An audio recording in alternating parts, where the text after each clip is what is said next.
അപ്പോൾ രണ്ടാമത്തെ ദാട്ടുവരിശ എങ്ങനെയാണ് വായിക്കുന്നതെന്ന് നമുക്ക് നോക്കാം. സാ ഗ രി ഗ സാ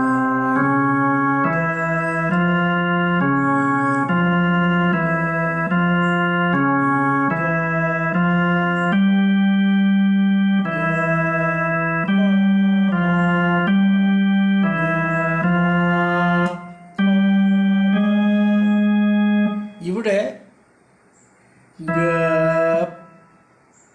പ മ പ ഗ മ പ ധ ഇങ്ങനെ വായിക്കണം. അടുത്തത് മ